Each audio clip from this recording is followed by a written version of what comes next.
الحمد للہ وحدہ والصلاة والسلام علی من لا نبی بعدہ اما بعد فاعوذ باللہ من الشیطان الرجیم بسم اللہ الرحمن الرحیم افلا یتدبرون القرآن لو کان من عند غیر اللہ لوجدوا فی اختلافا کثیرا وقال النبی صلی اللہ علیہ وسلم خیرکم من تعلم القرآن وعلمہ او کما قال علیہ الصلاۃ والسلام صدق اللہ العظیم وصدق رسولہ النبی الکریم ونحن علی ذلک لمن الشاہدین والشاکرین والحمد للہ رب العالمین رب اشرح لی صدری ویسر لی امری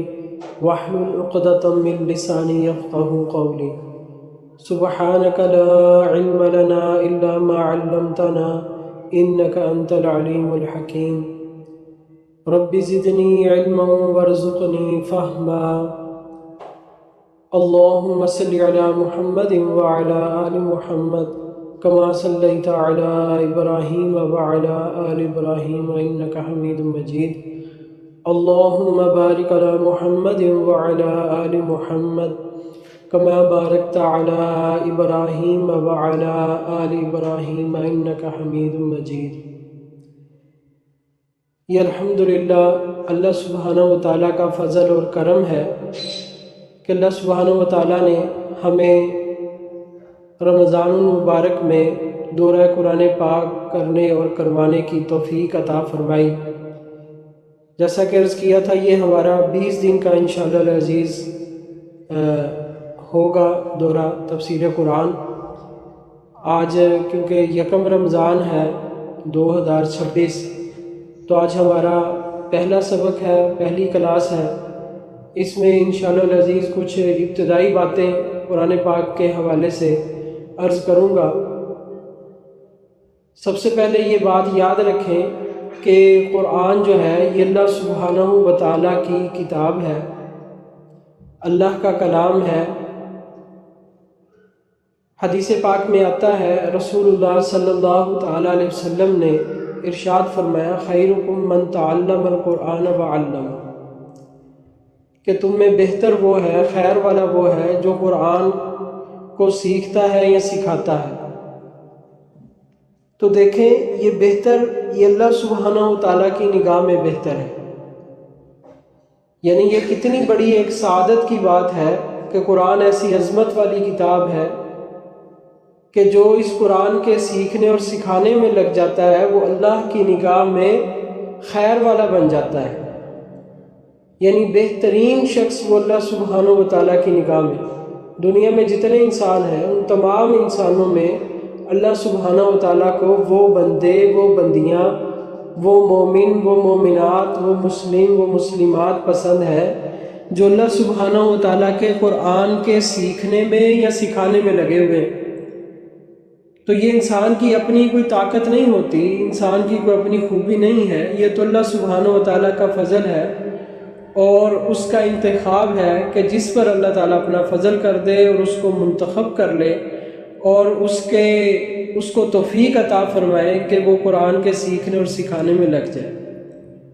تو اس پر ہم اللہ سبحانہ و تعالیٰ کا شکر ادا کریں کہ یا اللہ تیرا شکر ہے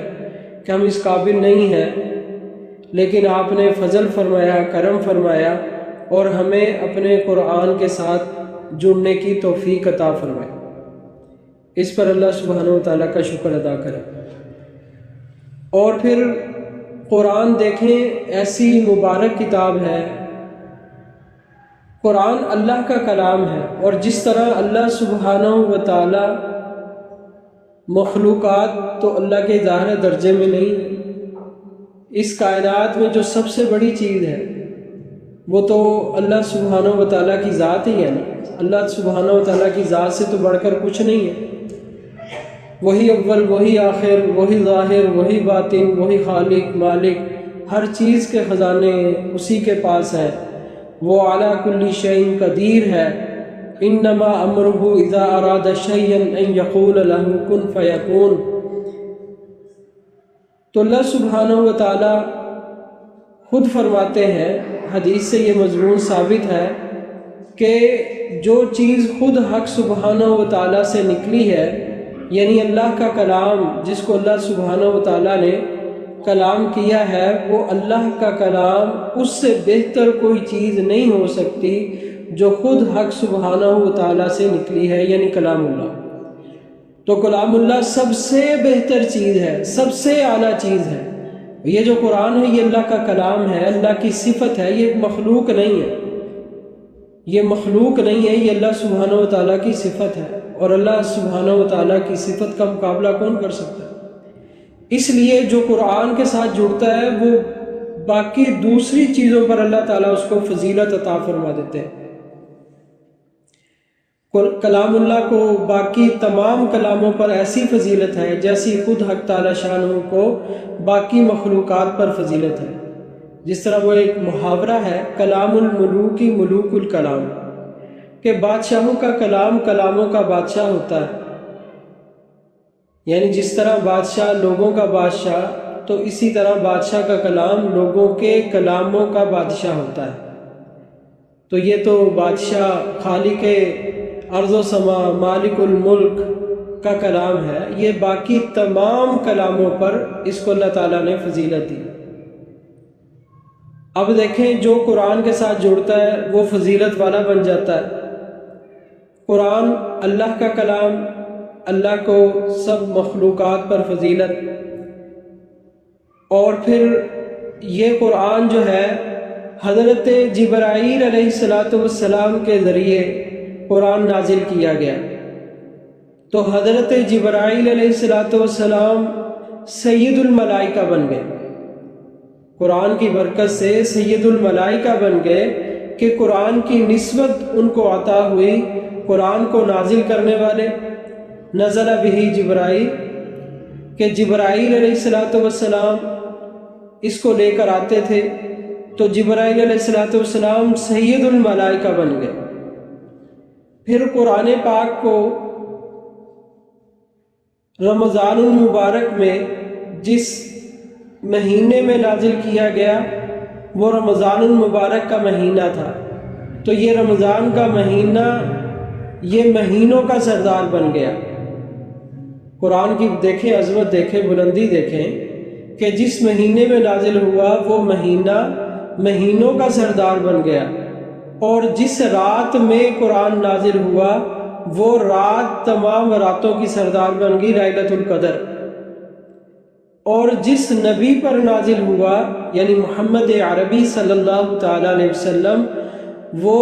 تمام نبیوں کے سردار بن گئے، تمام نبیوں کے سردار بن گئے،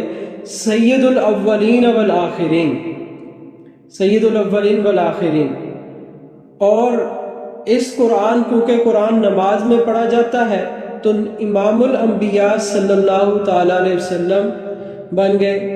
کہ آپ صلی اللہ تعالیٰ علیہ وسلم نے انبیاء علیہ السلام کو نماز پڑھائی اور نماز میں یہی قرآن پڑھا،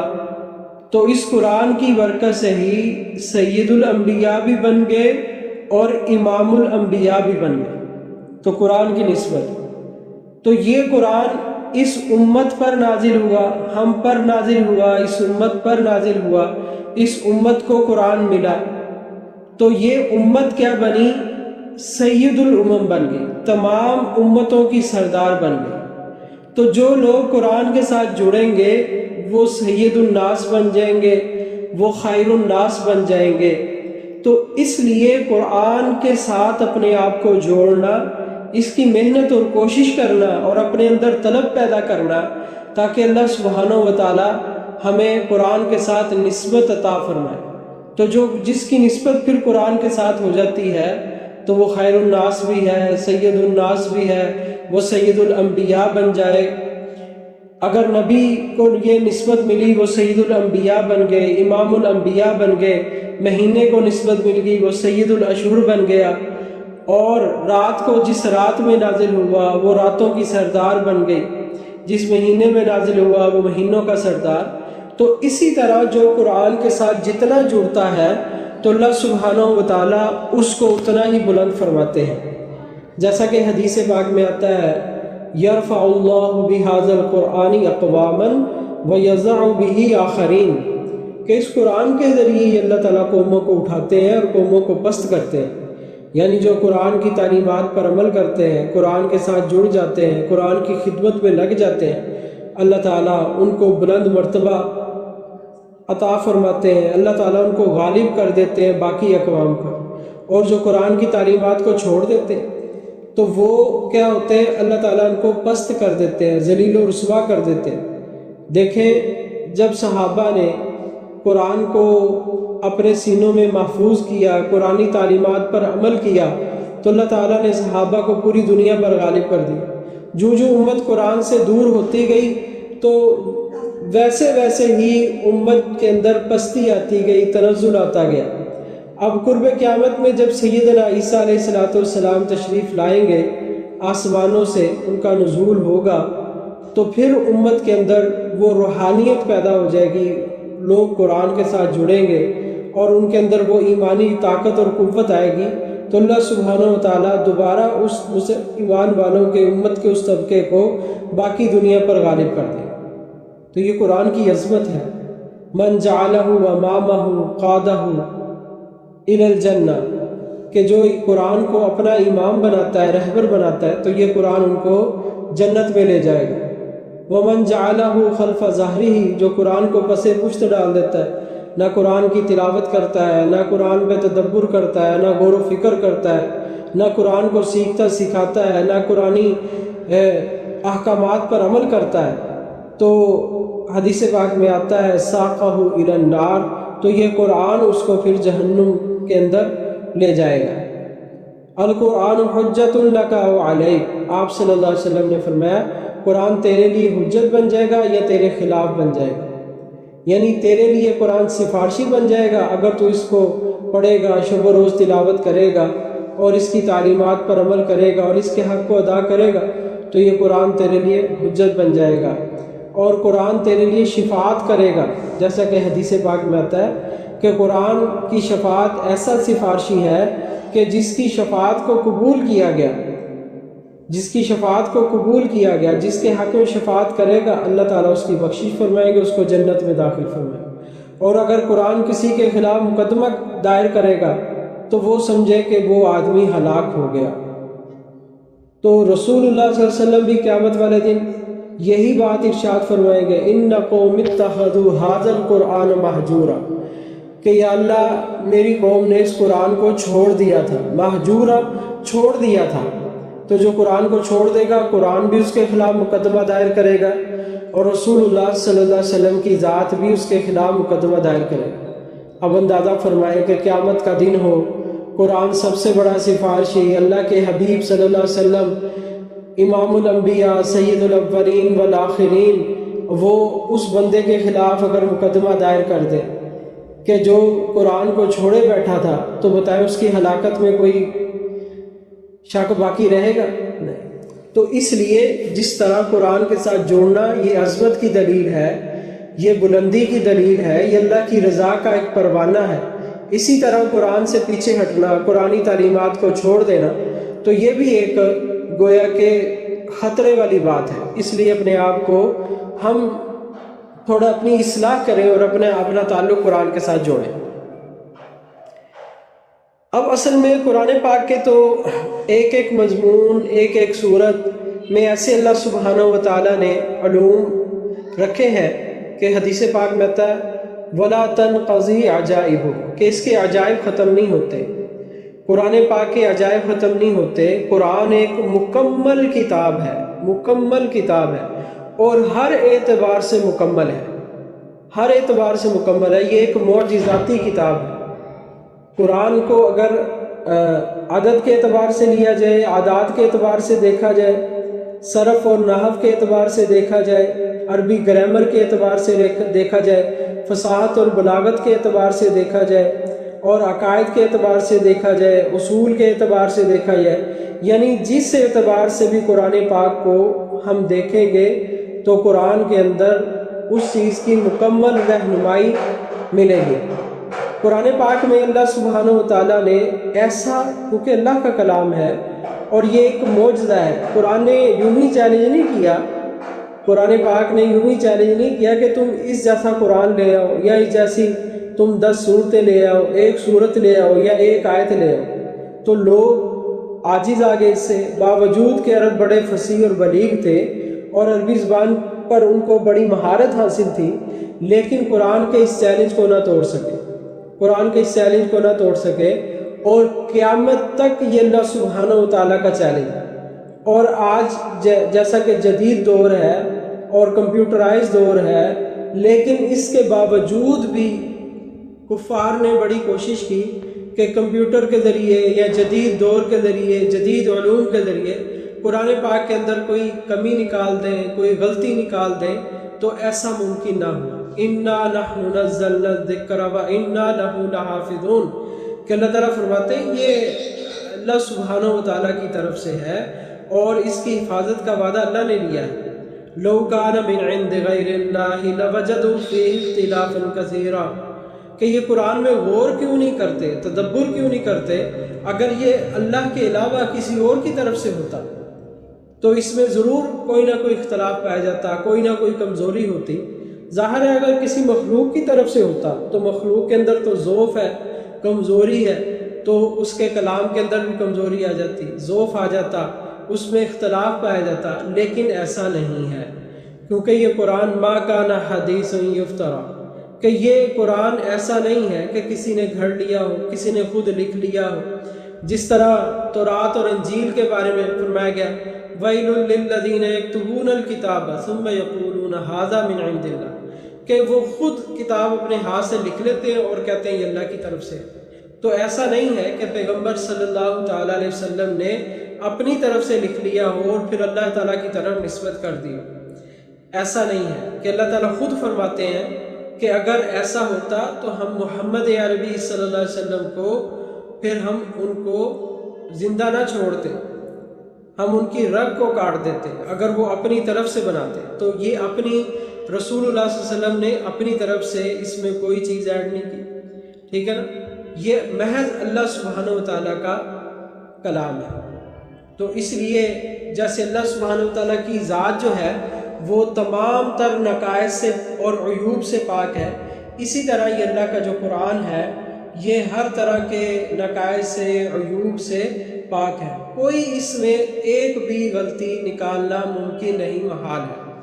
ہو ہی نہیں سکتا کہ قرآن پاک کے اندر کوئی غلطی واقعہ ہو، کوئی صحب واقعہ ہو گیا ہو، کوئی صرفی نحوی اعتبار سے، عربی گرامر کے اعتبار سے یا کسی بھی اعتبار سے کوئی قرآن پاک کے اندر کوئی غلطی واقعہ ہو،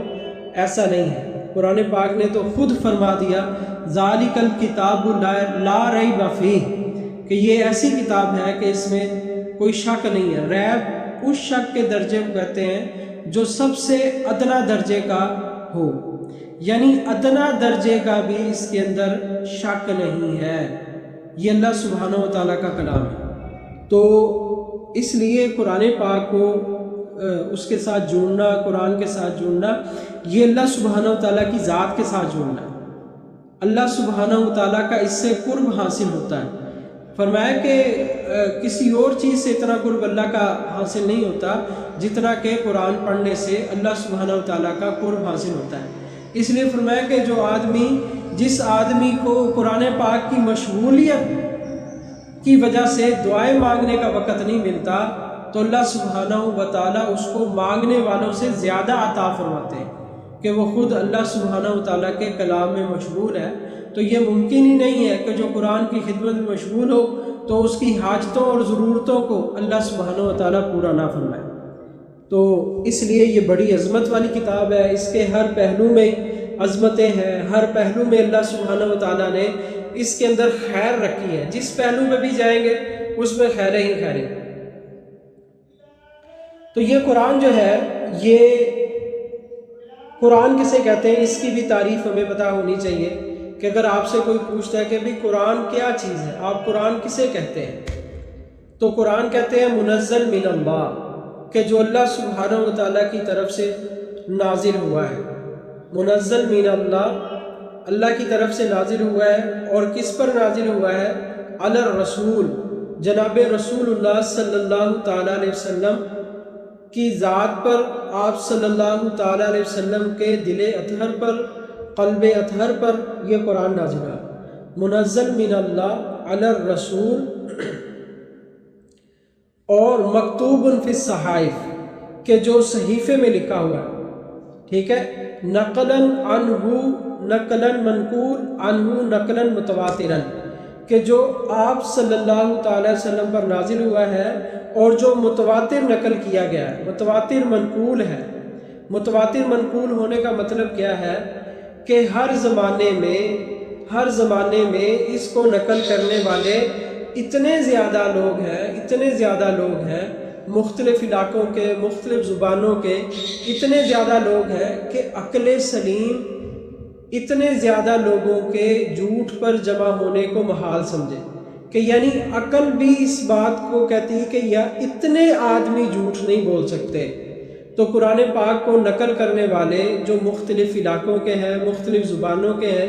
وہ سب ہی ایک جیسا ہی قرآن نقل کر رہے ہیں، یعنی متواتر، جس کے نقل میں کوئی شک نہ ہو، جس کو عقل سلیم بھی تسلیم کر لے، ایسی چیز کو متواتر کہا جاتا ہے۔ اور متواتر جو ہے یہ یقینی چیز ہوتی ہے، اس لیے متواتر چیز کا انکار کرنا، یہ فقہا نے اس کو کفر لکھا ہے کہ اگر کوئی متواتر چیز کا انکار کر دے تو کفر ہے۔ اس لیے قرآن پاک کی آیت کا انکار کرنا یہ کیا ہے؟ یہ کفر ہے۔ تو قرآن کہتے ہیں کہ جو اللہ کا کلام ہو، اللہ تعالیٰ کی طرف سے نازل ہوا ہے، رسول اللہ صلی اللہ علیہ وسلم پر نازل ہوا ہے، جو صحائف میں یعنی کتابی شکل میں موجود ہے، اور آپ صلی اللہ تعالیٰ علیہ وسلم سے یہ متواتر نقل کیا گیا ہے۔ یہ قرآن پاک کی تعریف ہے۔ اب قرآن پاک جو اللہ سبحانہ و تعالیٰ نے فرمایا کہ اللہ کی طرف سے نازل ہوا اور جبرائیل علیہ السلام لے کر آئے اعلیٰ قلبی کا، اور آپ صلی اللہ علیہ وسلم کے دل اطہر پر نازل ہوا۔ قرآن پاک کے دو نزول ہیں، ایک نزول ہے لوح محفوظ سے آسمان دنیا تک۔ یہ قرآن پاک ایک ہی دفعہ میں نازل ہوا، ایک ہی بار میں نازل ہوا، جس کو لا تعداد فرشتوں کے ذریعے لوح محفوظ سے نقل کیا گیا اور آسمان دنیا پر اس کو اتارا گیا، ٹھیک ہے نا۔ یہ قرآن ایک ہی رات میں انا انزلناہ فی لیلۃ القدر وما ادراک ما لیلۃ القدر لیلۃ القدر خیر من الف شہر، یہ جس میں قرآن پاک میں جو تذکرہ ہے کہ ایک رات میں نازل کیا گیا، وہ ایک رات میں دفعتاً واحدتاً، یعنی ایک ہی بار میں پورا قرآن الحمد سے لے کر والناس تک نازل ہوا ایک ہی رات میں۔ تو اور دوسرا پھر آسمان دنیا سے رسول اللہ صلی اللہ تعالیٰ علیہ وسلم کے قلب اطہر پر، آپ صلی اللہ علیہ وسلم پر جو نازل ہوا، وہ تقریباً 23 سال کے عرصہ میں یہ نازل ہوا، اور اس میں بھی بڑی حکمتیں ہیں کہ ایک ہی دفعہ میں نازل نہیں ہوا، باتدریج نازل ہوا ہے، باتدریج نازل ہوا ہے۔ اس میں انسانوں کے لیے بھی رعایت تھی، اور آپ صلی اللہ تعالیٰ علیہ وسلم کے لیے بھی لنثبت بہ فؤادک، ایک بڑی حکمت اللہ سبحانہ و تعالیٰ نے یہ بیان فرمائی ہے تاکہ ہم اس کے ذریعے آپ کے دل کو جما دیں، آپ کے قدموں کو جما دیں، کہ جس موقع محل پر جو چیز ضرورت تھی، جس چیز کی رہنمائی کی ضرورت تھی، جو احکامات امت کے لیے بہتر تھے، وہ اللہ سبحانہ و تعالیٰ نے موقع بہ موقع نازل فرما دیے۔ اور یہ حکمت کا بھی تقاضا یہی تھا، اگر پہلے ہی سب کچھ نازل فرما دیتے تو وہ حکمت کے خلاف ہو جاتا، تو اس لیے حکمت کا تقاضا یہ تھا کہ اس کو بتدریج نازل کیا جائے، موقع محل کے مطابق نازل کیا جائے۔ تو اس لیے اس کے اندر ایک حکمت یہ بھی تھی، اس کو بتدریج جو ہے وہ نازل کیا گیا۔ اور دوسرا یہ ہے کیونکہ احکامات تھے، قرآن پاک میں احکامات موجود ہیں، اگر سارے ہی احکامات ایک ہی وقت میں نازل ہو جاتے تو امت کے اندر ابھی اتنی استعداد نہیں تھی، تو پہلے ساتھ ساتھ ایمان بنتا گیا، پھر اس کے بعد جو ہے احکامات کا سلسلہ شروع ہوتا گیا، جیسا کہ ایک حکمت کا تقاضا ہوتا ہے۔ کیونکہ قرآن پاک میں یہ بات ارشاد فرمائی گئی، لا یکلف اللہ نفسا الا وسعها لہا ما کسبت وعلیہا ما اکتسبت، کہ اللہ تعالیٰ کسی جان کو اس بات کا مکلف نہیں بناتا جس کی وہ طاقت نہیں رکھتی، جتنی استعداد اس کے اندر نہیں ہے تو اللہ تعالیٰ اس کی استعداد سے بڑھ کر حکم اس کو نازل نہیں کرتے، حکم نہیں دیتے۔ تو جو جیسے جیسے استعداد بنتی گئی اللہ سبحانہ و تعالیٰ کی طرف سے وہ ان پر نازل ہوتا گیا۔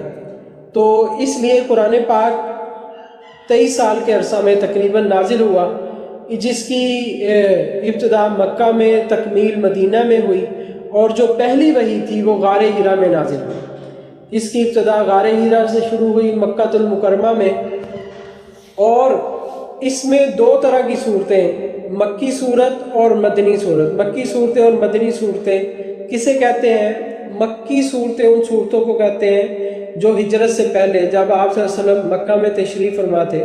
تو ہجرت سے پہلے جو صورتیں نازل ہوئیں ان کو مکی صورتیں کہا جاتا ہے، اور جو ہجرت کے بعد کوئی صورت نازل ہوئی، جو صورتیں نازل ہوئیں ان کو مدنی صورتیں کہا جاتا ہے۔ اگرچہ ان مدنی صورتوں میں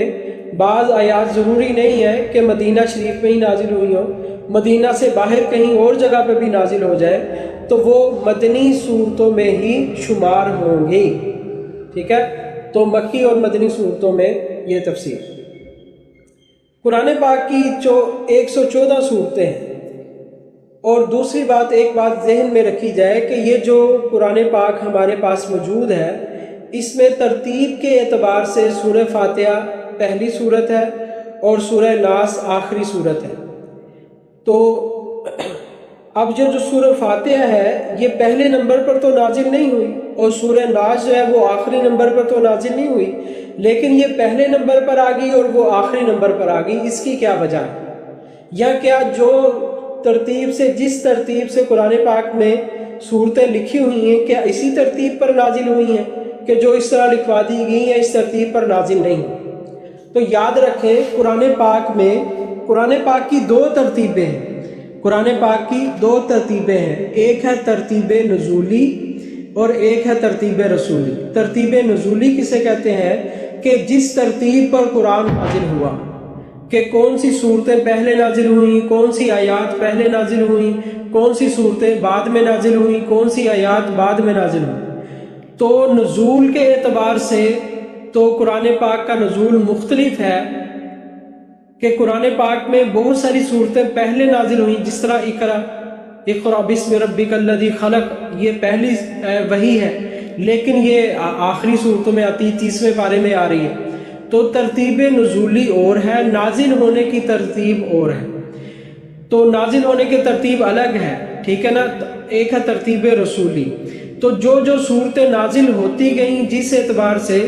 ان کو آپ صلی اللہ تعالیٰ علیہ وسلم نے ترتیب دیا۔ آپ صلی اللہ علیہ وسلم فرما دیتے تھے کہ یہ قرآن پاک کی پہلی صورت ہے، یہ قرآن پاک کی دوسری صورت ہے، اس کو پہلے نمبر پر رکھو، اس کو دوسرے نمبر پر رکھو، اس کو تیسرے نمبر پر رکھو۔ اسی طرح بعض صورتیں ایک دفعہ میں ہی نازل ہوئیں، ٹھیک ہے نا، اور ان کی آیات اسی ترتیب سے ہیں، اور بعض بڑی صورتیں تھیں یا کچھ چھوٹی بھی صورتیں ہوں، لیکن ان کا نزول پورا ایک ہی وقت میں نازل نہیں ہوئی وہ صورتیں، تو پہلے کچھ آیات نازل ہوئیں، کچھ آیات بعد میں نازل ہو گئی۔ اب جو بعد میں آیات نازل ہوئیں وہ کس صورت کا حصہ تھیں اور کہاں ان کو رکھنا ہے، وہ آپ صلی اللہ تعالیٰ علیہ وسلم اس کو بیان فرما دیتے تھے کہ یہ فلاں صورت کی آیت ہے، اس کو فلاں جگہ پر اس کو رکھ دیا جائے۔ تو اب یہ جو قرآن پاک ہمارے پاس موجود ہے یہ ترتیب رسولی کے اعتبار سے، یعنی رسول اللہ صلی اللہ تعالیٰ علیہ وسلم نے جو ترتیب سے قرآن لکھوایا تھا، بتایا تھا، وہ ہمارے پاس موجود ہے،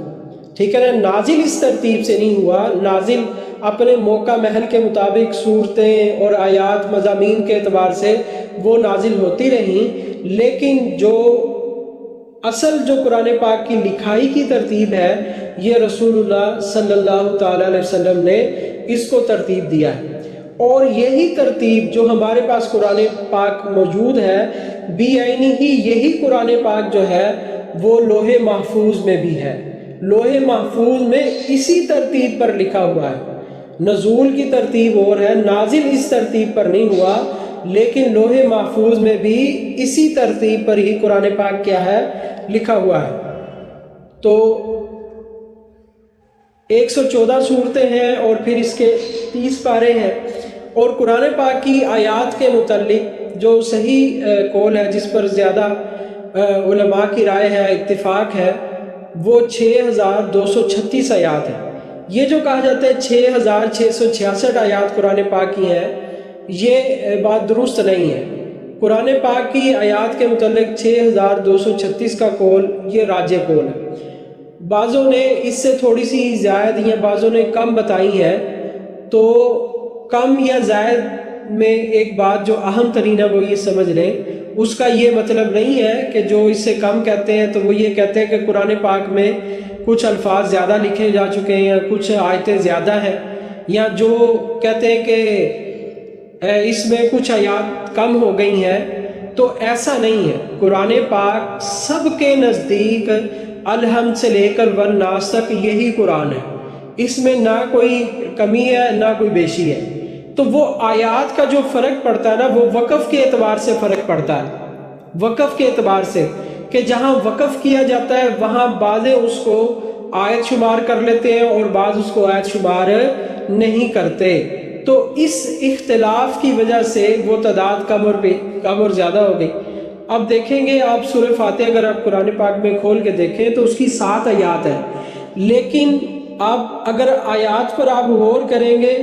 تو اس میں ایک وقف کو آیت شمار کیا گیا ہے، ایک وقف کو اس میں آیت شمار کیا گیا ہے، تو اس طرح یعنی اس کی 7 آیات بنتی ہیں۔ اگر ویسے دیکھیں گے تو وہ 6 بنے گی، لیکن اگر اس وقف کو شمار کریں گے تو وہ اس کی 7 آیات بن جائیں گی۔ تو اس اعتبار سے یعنی وقف کے اعتبار سے کہ کہاں آیت شروع ہوتی ہے کہاں ختم ہوتی ہے، اس اختلاف کی وجہ سے یہ آیات میں نمبرنگ کا فرق آ گیا، نمبرنگ کا اختلاف آ گیا، ورنہ حقیقت میں سب کے نزدیک قرآن پاک الحمد سے لے کر والناس تک یہی ہے، یعنی اس میں کوئی کمی اور بیشی نہیں ہے۔ بعض لوگ اس طرح دھوکہ دیتے ہیں ملحدین وغیرہ کہ دیکھیں آپ کی تو یہ اس میں ہے ہی نہیں، اتفاق ہی نہیں ہے، تو اس میں اختلاف ہے۔ آپ بھی کہتے ہیں کہ قرآن جو ہے نا اس میں آیات کی کمی بیشی ہے، تو آپ کس طرح یہ دعویٰ کرتے ہیں کہ قرآن محفوظ ہے؟ تو یہ ان کا ایک محض دھوکہ ہے۔ تو یہ میں نے بات عرض کر دی۔ پھر جو قرآن پاک کا اعجاز یہ ہے کہ قرآن پاک یعنی اس اعتبار سے کہ قرآن پاک ایک کلام معجز ہے کہ جن و انس کے مقابلے میں یعنی آیات نہیں لا سکتے، اس کا مقابلہ نہیں کر سکتے ہر اعتبار سے، لیکن عام فہم ہے، آسان ہے۔ یہ بھی یہ دیکھیں اللہ سبحانہ وتعالیٰ کا معجزہ ہے۔ وَلَقَدْ يَسَّرْنَا الْقُرْآنَ لِلذِّكْرِ، کہ قرآن پاک کو اللہ تعالیٰ نے آسان کر دیا ہے، نصیحت کے لیے آسان کیا اور حفظ کے لیے قرآن پاک کو اللہ نے آسان کر دیا ہے۔ یعنی اس کے مضامین، ایک تو اس کے وہ مضامین ہیں نا کہ جس کے اندر احکامات موجود ہیں، ٹھیک ہے نا، جو فقہی اعتبار سے جو چیزیں نکالی گئی وہ تو اس کے لیے تو وہ الگ شعبہ ہے، وہ عام بندے کے دسترس میں نہیں ہے، اس کے لیے علماء اور فقہا اور مفسرین اس میں وہ اس سے فائدہ اٹھاتے ہیں یا ان کو سمجھتے ہیں۔ اسی طرح قرآن پاک کی جو بعض مثالیں قرآن پاک میں بیان کی گئی ہیں تو ان کو بھی سمجھنا عام انسان کے بس میں نہیں ہے، وہ اس میں غور و فکر کرتے ہیں، تدبر کرتے ہیں، تو پھر وہ مثالیں سمجھ میں آتی۔ تِلْكَ الْأَمْثَالُ نَضْرِبُهَا لِلنَّاسِ وَمَا يَعْقِلُهَا إِلَّا الْعَالِمُونَ، کہ خود اللہ تعالیٰ کہتے ہیں کہ اس میں بہت ساری مثالیں ایسی ہیں جن کو علماء کے سوا نہیں سمجھتے، پھر علماء اس کو عوام کو آگے اس کی ایکسپلین کرتے ہیں، سمجھاتے ہیں۔ تو عام طور پر جو قرآن پاک کا جو ایک بنیادی مقصد ہے کہ انسان جو ہے وہ آخرت اس کی سمجھ جائے اور آخرت کی تیاری کر لے، گناہوں سے بچ جائے اور اللہ تعالیٰ کی اطاعت اور فرما برداری میں آ جائے، اور یہ مضمون کہ جو لوگ اللہ اور اللہ کے رسول کی باتوں کو مانتے ہیں، اطاعت فرما برداری کرتے ہیں، وہ کامیاب ہوتے ہیں، اور جو اللہ رسول کی نافرمانی کرتے ہیں وہ ناکام ہوتے ہیں۔ اس طرح کے جو مضامین ہیں وہ محض قرآن پاک کی تلاوت اور اس کے ترجمے سے سمجھ میں آ جاتے ہیں، ٹھیک ہے نا۔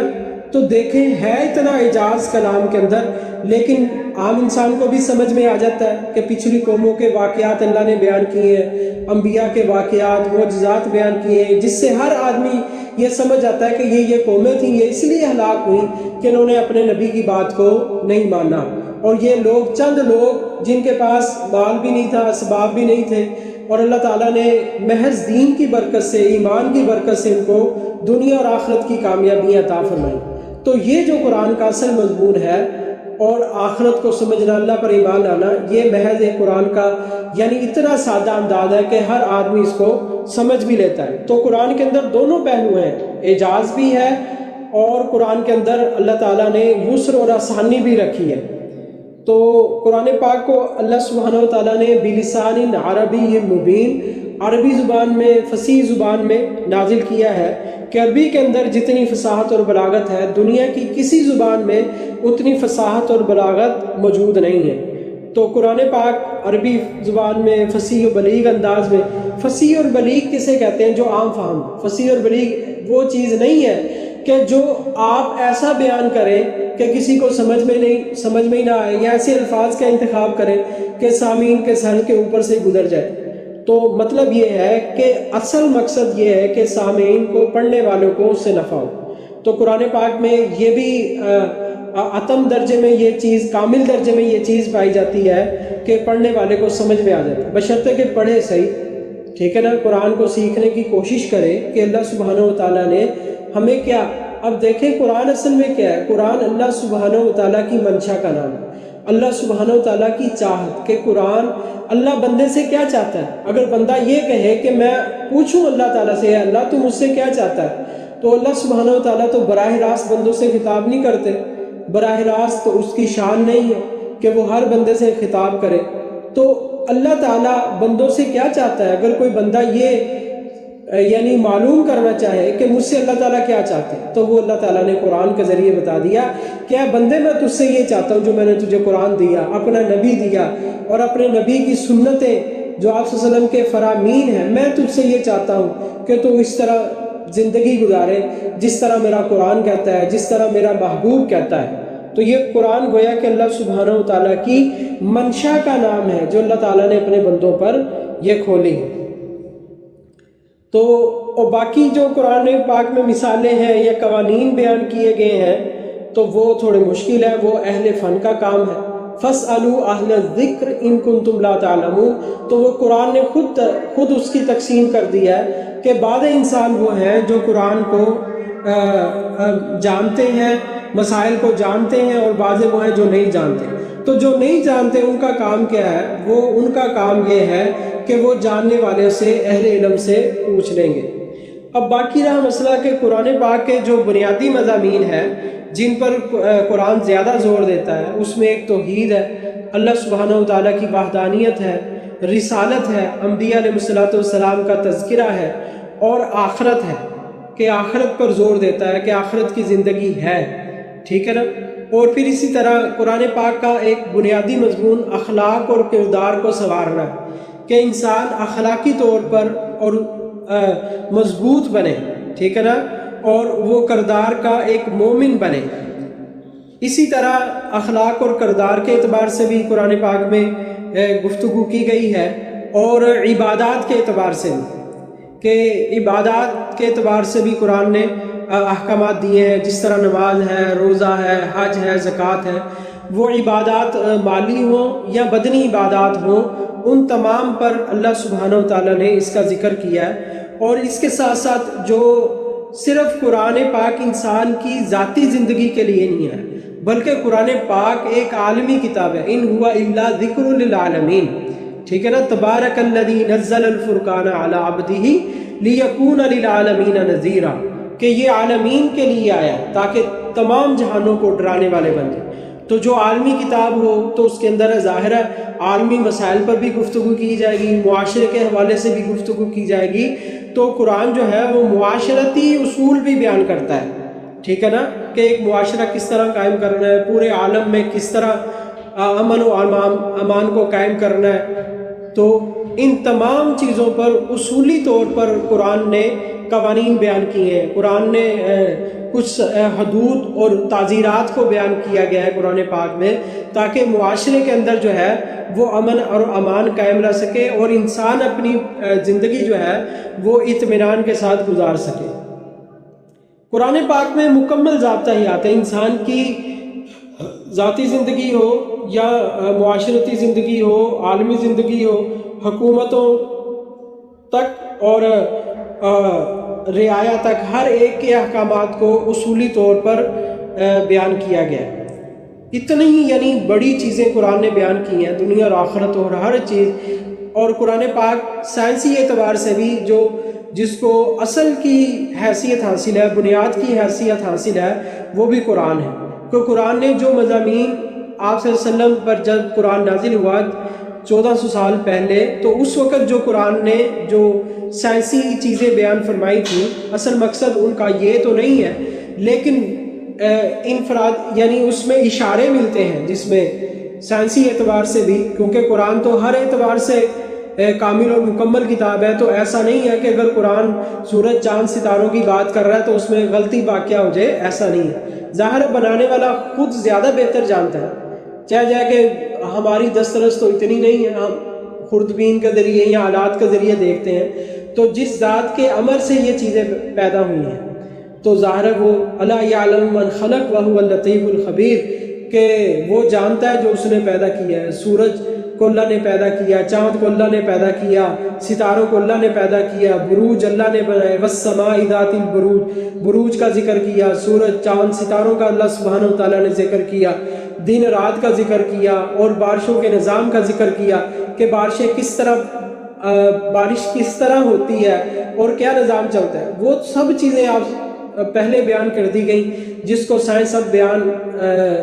ڈسکور کر رہی ہے، اور اتنے لاکھوں کروڑوں اور اربوں روپیہ فنڈنگ ان کو چاہیے ہوتی ہے، اور پھر اس کے بعد وہ اس پر ریسرچ کر کے بتاتے ہیں کہ جس کو پہلے ہی قرآن نے بیان کر دیا، یا آپ صلی اللہ علیہ وسلم نے پہلے ہی اس کو بیان کر دیا کہ ہر ایک کل فی فلک یسبحون، کہ ہر ایک اپنے اپنے مدار میں چل رہا ہے۔ یہ تو قرآن نے بیان کر دیا، سائنس کہہ رہی ہے کہ یہ ایک مدار ہے ان کا، یہ تو قرآن نے پہلے ہی کہہ دی، لَلشَّمْسُ يَنبَغِي لَهَا أَن تُدْرِكَ الْقَمَرَ، کہ سورج کے لیے نہیں ہے کہ وہ چاند کو پکڑ لے، یعنی سورج اور چاند آپس میں مل نہیں سکتے، یہ اللہ نے قرآن میں پہلے کر دیا، تو سائنسدان آج اس کو کر رہے ہیں۔ تو بہرحال قرآن پاک یہ اس اعتبار سے بھی کامل اور مکمل کتاب، لیکن اس کے باوجود یاد کرنے کے لیے آسان ہے کہ ہر زمانے میں لاکھوں حافظ موجود ہیں۔ اس سال جو وفاق المدارس العربیہ میں جن بچوں نے حفظ کے امتحانات دیے، ان کی تعداد 1 لاکھ کی ہے۔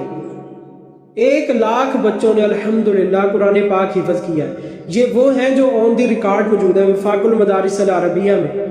ٹھیک ہے نا،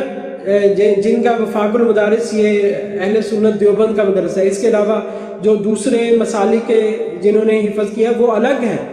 ٹھیک ہے نا، اور اس کے علاوہ وہ مدارس ہیں جن کا وفاق کے ساتھ الحاق نہیں ہے،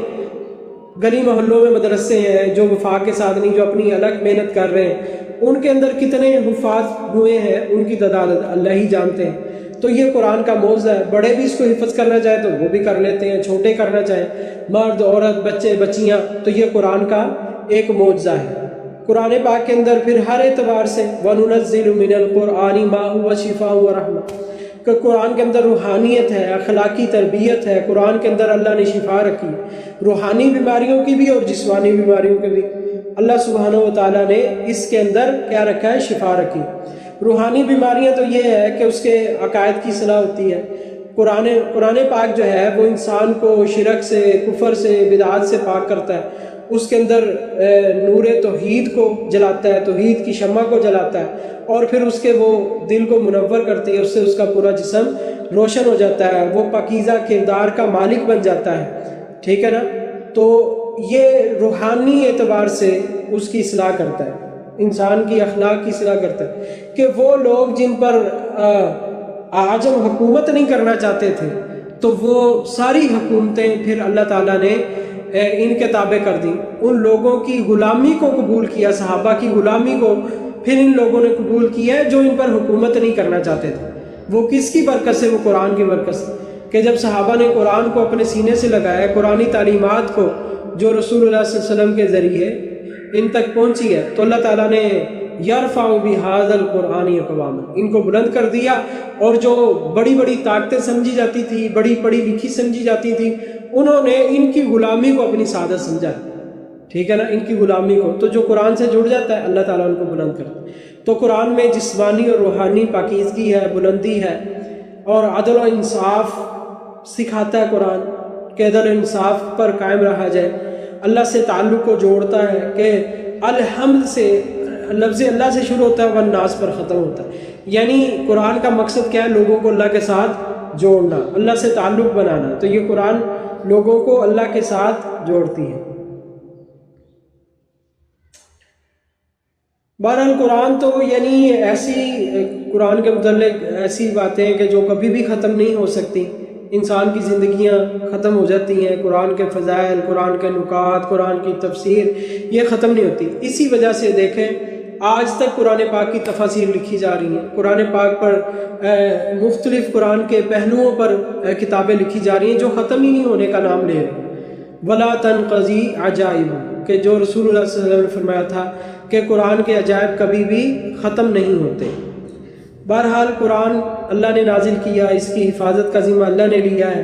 قرآن برکت والی، رحمت والی کتاب ہے، جو اس کے ساتھ جڑے گا اس کو رحمتیں ملیں گی، برکتیں ملیں گی۔ اس لیے قرآن کا حق بنتا ہے کہ اس کو سیکھا جائے، سمجھا جائے، اور اس کو پڑھا جائے، اس پر عمل کیا جائے، اور قرآن کے مقصد کو پہچانا جائے کہ قرآن عالمین کے لیے ہے، اور قرآن کو پھر قرآن کی تعلیمات کو پوری دنیا تک پہنچایا جائے۔ تو باقی انشاءاللہ کچھ باتیں قرآن کے حوالے سے چلتی بھی رہیں گی، اور پھر صورتوں کے حوالے سے بھی انشاءاللہ، اور کوشش کریں کہ یہ بہت بڑی سعادت ہے، بہت بڑی نعمت ہے، اس میں ہم پوری یعنی یکسوئی کے ساتھ، پابندی کے ساتھ اس کا اہتمام کریں، وقت پر تشریف لائیں،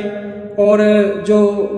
اور آپ کے جاننے والی ہیں محلے میں جو مستورات ہیں تو ان کو بھی دعوت دیں، اپنے گھر میں جو بچیاں ہیں جو آ سکتی ہیں تو ان کو بھی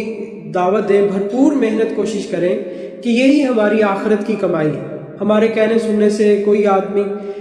یا کوئی بہن آگے اس رستے پر چل گئی تو اللہ تعالیٰ اس کے ذریعے ہو سکتا ہے وہ ہم سے آگے نکل جائے، وہ اپنے خاندان کی تبدیلی کا ذریعہ بن جائے، کتنی خیریں اس سے پھیلیں، تو وہ ان سب میں ہمارا حصہ ہوگا، ٹھیک ہے۔ وہ جتنی عبادات، دین کا شوق پیدا ہوگا، دین پہ چلے گی، اپنے بچوں کی تربیت کرے گی، ٹھیک ہے نا، گھر والوں کی، خاندان والوں کی، تو وہ ہم تو قبروں میں چلے جائیں گے، وہ پھر پیچھے سے اس کا ثواب ہمیں ملتا جائے گا۔ اللہ سبحانہ و تعالیٰ کی ذات تو علیم اور خبیر ہے، وہ جانتی ہے کہ کس کی محنت کوشش سے کون ہدایت پر آیا ہے، اس کا سارا ثواب اس کو ملے گا۔ تو اس لیے اس پر کوشش کریں، اللہ سبحانہ و تعالیٰ ہم سب کو عمل کرنے کی توفیق عطا فرمائے۔